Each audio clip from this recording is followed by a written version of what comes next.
Et salut à tous, bienvenue sur PS2 Channel. Et aujourd'hui, petite vidéo présentation de toute ma collection Capcom. Donc voilà, je vais pas m'étendre sur tous les titres, hein, je vais vous parler un peu brièvement, mais c'est pas non, je vais pas faire dans le détail et pas trop parler. Je vais juste vraiment vous montrer, hein. Donc on commence par les jeux de versus. Donc évidemment, j'en possède que deux. Donc c'est le Capcom versus SNK 2 et Street Fighter Alpha Anthology. Donc ça c'est deux jeux de versus qui sont très bons. Alors j'ai très peu de jeux de versus en balle parce que je les prends toujours en Jap ou en US, hein, puisque c'est des jeux de versus, hein, donc des jeux de combat, donc pas besoin d'une connaissance approfondie des langues étrangères, on peut y jouer directement, c'est vraiment cool. Donc ça c'est des bons jeux de combat, donc j'ai quand même réussi à trouver ces deux jeux là en pâle. Donc voilà pour ces deux jeux. Donc ensuite, on a un petit jeu là, le Killer 7.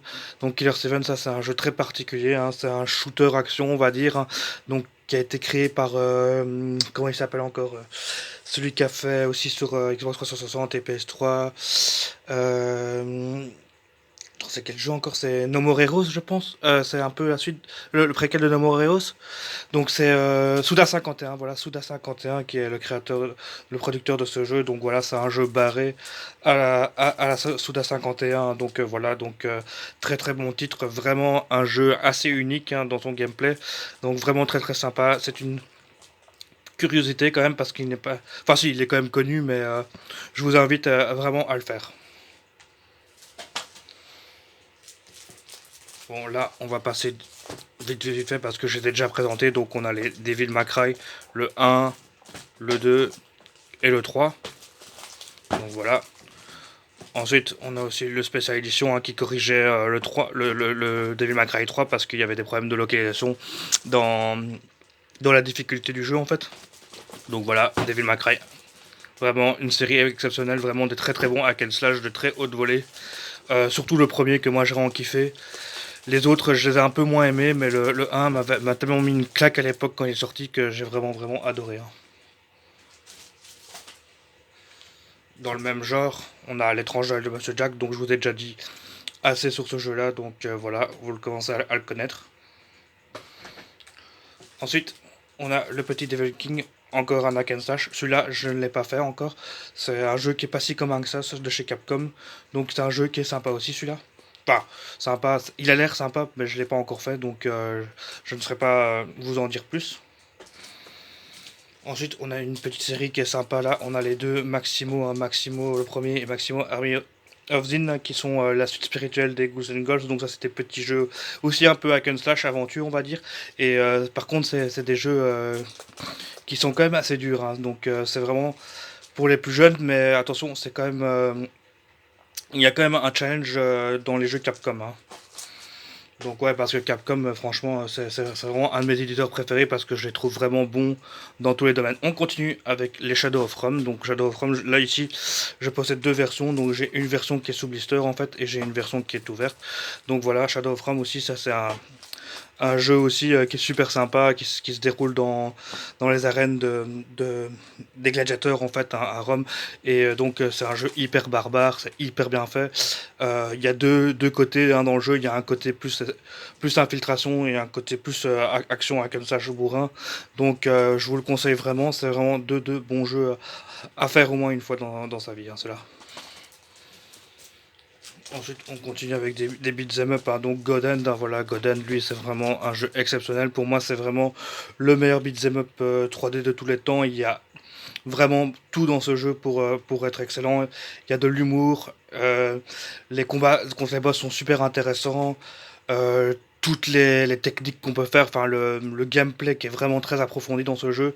Vraiment, il y a beaucoup de combos à faire. Il y a vraiment, c'est vraiment un jeu exceptionnel. Pour moi, c'est le meilleur beat'em up 3D de tous les temps. Je trouve qu'on n'a pas fait mieux depuis Godin, sans exagérer. Je trouve que c'est vraiment le meilleur.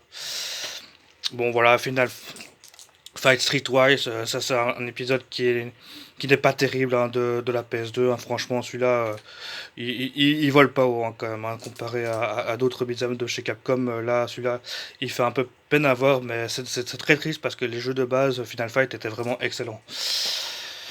Et ici, on a un autre beat'em.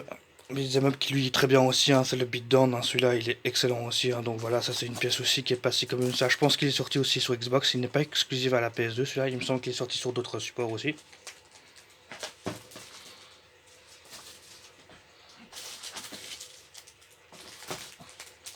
Ensuite, on a une petite série ici. Donc on a les Onimusha, donc là c'est le quatrième, c'est Dawn of Dream. Onimusha 3, Onimusha 2 et le 1 Warlord. Donc voilà. Ça, c'est, je les ai classés un peu dans des survival horror, même si c'est pas vraiment un survival horror, c'est plus un jeu d'action, mais ça se joue un peu comme un survival horror. Donc ça, c'est vraiment une série excellente aussi, hein, à faire absolument aussi. Hein. Donc c'est dans l'univers un peu japonais comme ça, c'est quand même assez connu. Hein, ça, c'est tout le monde connaît ce jeu-là. Donc voilà, ça c'est des très bons jeux aussi. Bon, ici on a le Glass Rose, donc voilà, Glass Rose qui est aussi un petit survival horror en point and click. Celui-là, il m'a pas.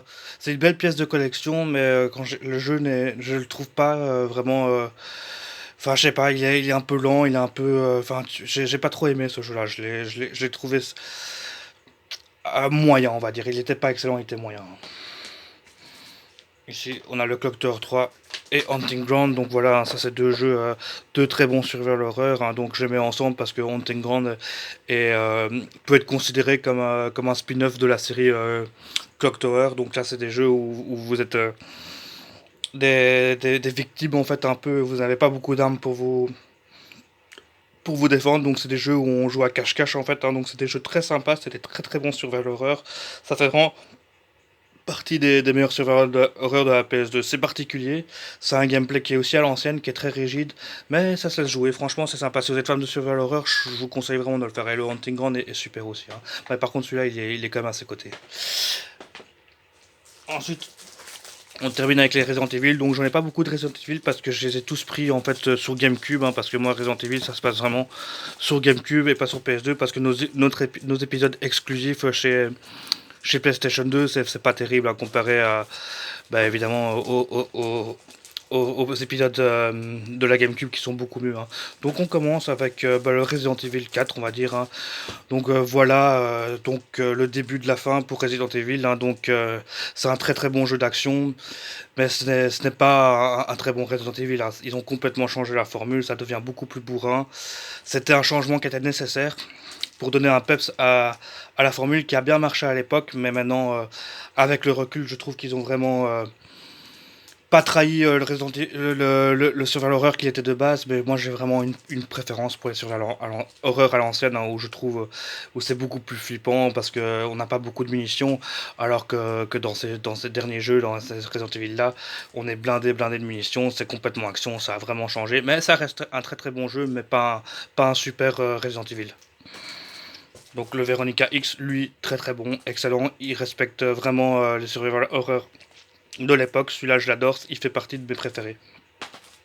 Donc là, on a le Dead M et le Outbreak. Donc le Dead M, c'est un shooter. Et le Outbreak, je ne l'ai pas encore testé, ça. Donc il me manque, je crois, le Outbreak 2 qui existe aussi.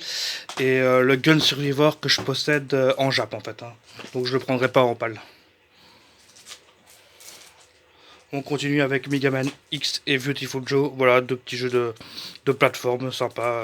Donc ça c'est assez chouette, hein, ça se jouer. Beautiful Joe qui est sympa, mais sans plus. Et bon, la série Mega Man, ça c'est vraiment excellent. Hein, ça franchement, faut le faire, hein, même si cet épisode-là n'est pas le meilleur. Et on termine avec les meilleures pièces pour moi, vraiment clairement, c'est les deux Capcom Classic Collection. Donc ça c'est vraiment super sympa parce que là-dedans vous avez vraiment beaucoup de jeux d'arcade de chez Capcom. Donc je peux prendre l'exemple ici, on a comme 1942, 1943, Commando, Ghosts and Goblins, Ghouls and Ghosts, Gunsmoke, Hyper Fighting, Super Ghouls and Ghosts. Enfin vous avez vraiment tout des titres classiques arcade Capcom. Donc ça c'est vraiment deux très bonnes compilations, franchement, à posséder. Pour moi, c'est vraiment deux pièces exceptionnelles.